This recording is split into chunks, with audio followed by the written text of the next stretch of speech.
guess the first question: how would you handle conflict with the regional directors if there's like a differences of opinions or ideologies?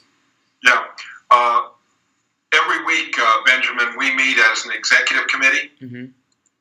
So the regional directors would be in there, as well as like the administrator, personnel and membership care, international ministry director, research, communications, mobilization. There's 13 of us that meet every week. Okay, so because we have a long-standing relationship with each other, and we meet so often, there's a fairly high trust level in that room in regard to decision making. Okay. We operate basically on a consensus basis. That is, that if we are called upon to make a decision that would affect AGWM, not just one particular region or one particular area of ministry, that's how we work. We work in a consensus. Okay. Now, that consensus means that there could be very strong opposing opinions, but we will talk through the issue until we feel like we've settled. And we don't go for, we don't want somebody to win, somebody to lose. We want everybody to win, especially, if the issue is something involving a person. Yeah. So we work very hard at consensus. Now, if you're talking about between myself and, say, a regional director, a conflict or a difference of opinion, it would be basically on the same guideline that, hey, I want to hear what they have to say, the rationale, because I trust what they have to say, and hopefully that would be mutually returned, and they would trust what I have to say. So that's basically how we work at it. Definitely. Have you ever had to do that before? Mm-hmm. Really? Yes. From those events, has that kind of changed some of the dynamics between you and the other person? With no? That's wonderful. Made it stronger. Awesome. I think because let's step back 1 second, because the cause is greater than our personal agendas. Mm-hmm. You keep the cause in front of you. Of course, the cause being to take the gospel to the whole world. And so, there's all kinds of little things going off of that, and that's where you can get hung up on certain things. But you keep that in front of you. Okay, how does this best serve the kingdom, the Assemblies of God World Missions, your region? All of that. You put that in that kind of that global perspective, and then you work your way back from there. That's awesome. That's so true, though, because it's not about us; it's about the mission, what God has given. Absolutely. You got to keep that in front of you all the time. Yeah, because the moment we start putting our agenda in front, then that's just like, all right, time for you to step aside and reanalyze yourself. Exactly. That's good. Right. Okay. As a top-tier leader in your position, how do you keep yourself connected with the people who work below you? Like, I know there's a lot of offices and personnel who work, like even those who are with the facilities who help clean the building where you guys work at. How do you stay connected and relational with them? Well, that's one of the challenges that you have, particularly in my position, because my position demands an enormous amount of travel. Yeah. I traveled 256 days last year. Wow. And this year it will be around 220 or so. Wow. So the challenge is really, really, really present. Here's what I do. I love people. Okay.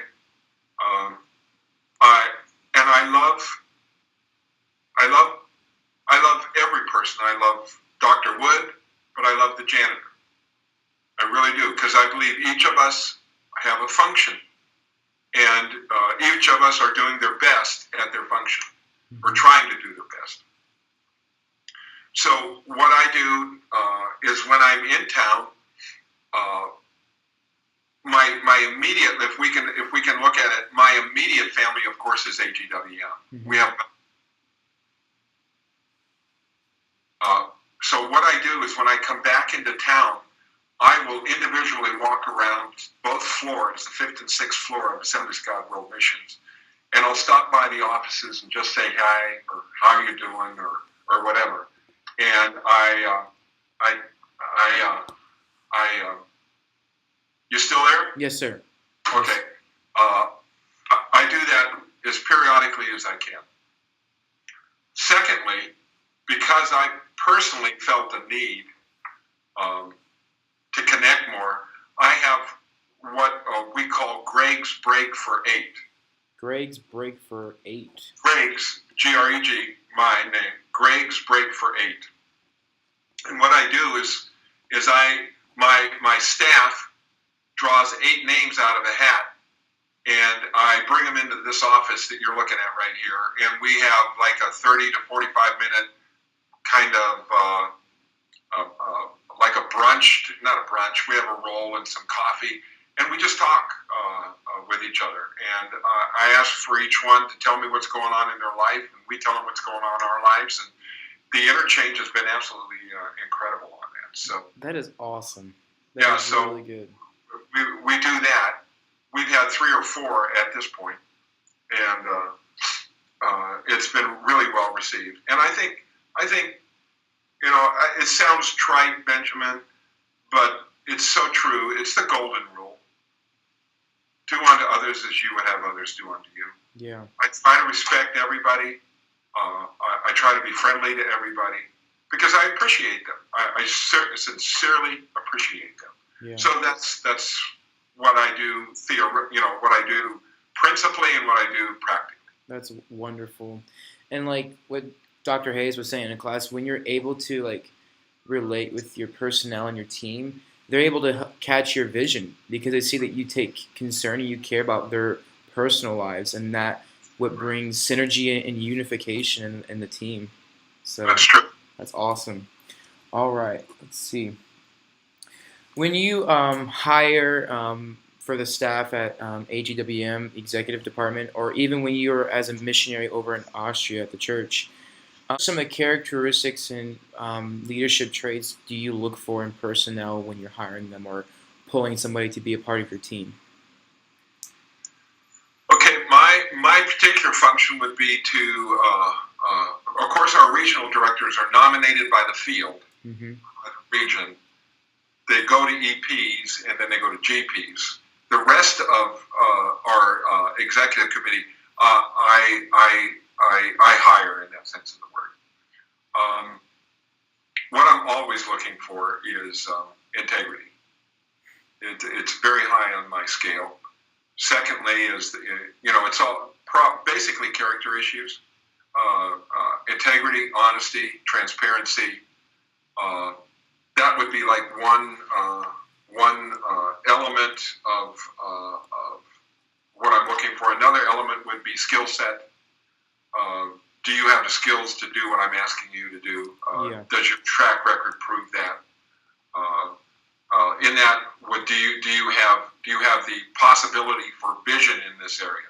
I can't expect somebody to come in and have a vision for an area he doesn't know anything about. Definitely. But do you have a capability of having vision and casting vision? And then I think the third area, which would be very important to me, would be people skills. Oh yeah. Relational skills.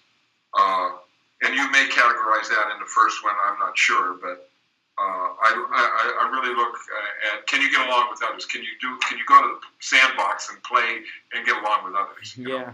Or are you in the sandbox alone because you've chased everybody away? So you kind of look for that from their history, from their track record, and from all of that. But those kind of 3 elements are real important for me. That's good. I like that. I really like the element of integrity. I can just really sense that's a very strong thing. Very deep within me. Yeah. Like that's really good. Not many people value integrity anymore.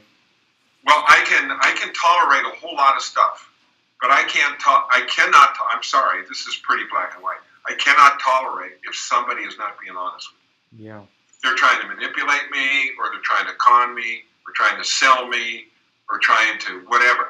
It just doesn't work with me. So I'm guessing with you all about integrity, I'm guessing communication is a big thing for you amongst your team members. Absolutely, it's very important, and it's important that, and it's important again. I go back to that trust relationship. If there's integrity, in the relationship, then the trust can be built, and can be very deep, very high, and very wide.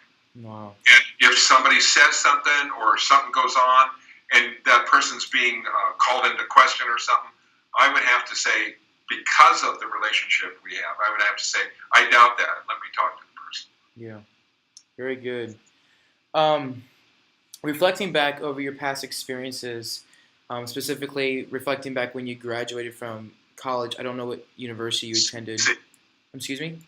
CBC. All right, CBC. Reflecting back when you graduated, what would you tell yourself, or maybe, for example, myself, I'm getting ready to graduate next spring. What would you tell a young individual who's getting ready to begin full-time ministry? What are some things you would encourage them to have, some of the characteristics or leadership traits or golden nuggets you would give them before they start doing ministry? Yeah, I would start off with Matthew 6:33. Absolutely. I would not look to man to provide jobs. I would look to God to place me. Now, that's not saying you don't put your name out and you don't make applications. I'm not saying that. But I'm saying that the most important thing is not the best place in the district or the best position in the church or the best business opportunity. It's where does God want you to serve? Where can God use you in your giftings? That's very, very high on my list. Yeah. Secondly, is don't despise the day of small beginnings. When I graduated from CBC, quite honestly, Benjamin, I had a lot of interviews. Nobody wanted me. Really? Really. So finally, a pastor from Lima, Ohio, that needed a janitor for the church and a youth pastor. So I spent 40 to 50 hours being the janitor and about 40 or 50 hours being the youth pastor. But that's the door God opened for me. And my wife and I lived in a little basement apartment, and we did it with our whole hearts. And I'd do it again. I'd do it again right now if that's where God wanted me to be. So it's seeking first the kingdom of God, then everything else will be added. I tell that I almost programmed that into my children, and I programmed it into my own life. Is that if you're seeking God, everything lines up. And even if there are bumps or glitches or valleys or whatever comes, and it just doesn't always go your way all the time. If you're seeking God first, believe me, it's going to, over 40-some years now, it's going to all level out, and God's going to get the glory out of your life. So that would be, as I reflect back, that was so important. And I was just so young and so naive. But God favored me and just let me have a passion for Him and a passion for following Him. And that has been, that passion has not waned. It is only increased. So that would be very important. And secondly, I told my son is a spinal orthopedic surgeon. Oh, wow. He's 15 years of school, residency, and fellowship. And a very skilled, obviously a very bright individual. But I told him at the very beginning, I said, Greg, you could be the best at your skill set and everything else. But if you don't know how to get along with people, you're not going to do what you could do. Mm-hmm. So my second thing would say, know how to get along with people. Love people, get along with them. I mean, it doesn't mean you don't have issues or you don't confront and all, but just know how to get along with people. Your relationships will carry you through some hard times and through some great times. So those two things, I think. That's wonderful. Man,